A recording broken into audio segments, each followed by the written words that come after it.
Alright, so this is the last installment of the Emotional Anarchy video series. Last one for now, anyway. I may expand the guide in the future, but this is the last of it for now.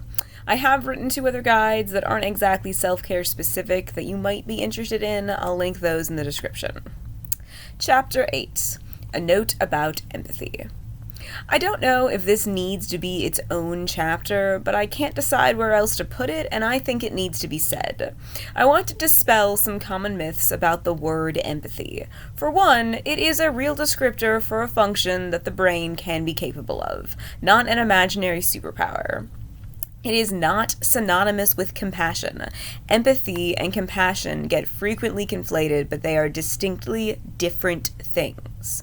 Empathy is the ability to put myself in your place, to know how it would feel to be in your situation from your perspective. Compassion is the ability to care about your situation, whether or not I perfectly understand it. Some brains are hyper-tuned to empathy, not necessarily a good thing.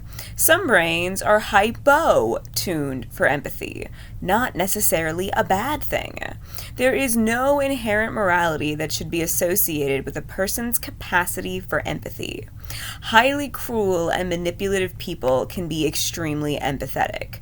Contrary to popular belief, a high degree of empathy is often necessary to be effectively controlling.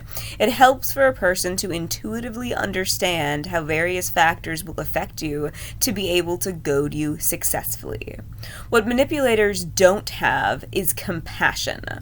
Someone can perfectly understand what it would be like to be in your situation and still not care about it because they think you deserve it. We see this with religious and political zealots of any flavor. Highly empathetic people will gather in crowds to jeer at the ones they deem undeserving of compassion for having been born with the wrong handful of characteristics. And highly compassionate people can have zero propensity for empathy at all. They may have no idea why you're sad. All they need to understand is that you're sad, and they care about you and don't want you to be sad. Even if they don't understand why a particular thing would make you sad, human beings are still intelligent and can make a note, "This bothers them, I won't do that again," without having to physically feel how you feel about it. Compassion is the part that's a question of morality. Compassion is the marker for how you treat people. Empathy is really just how much of a user's guide you need to understand someone else. And everyone needs a guide to some extent. We need to communicate our needs and boundaries to each other. Empathy may aid some folks in being able to predict their partner's, friends, family, etc.'s needs, but their capacity for compassion is what dictates how much they want to fulfill those needs. Folks with high compassion and low empathy will typically just ask what may seem like obvious questions, because they can't guess, but no one should be expected to rely on guessing whether or not they're good at it. A person's capacity for empathy is not the deciding factor in what makes them what kind of person they are. Do not talk about hyper-empathy as if it's a gift. It might be for some, but it can also be a curse for others. It might help some folks enact their compassion, but it can also make it harder for some folks to enact their compassion when they're overwhelmed by feeling what someone else is feeling.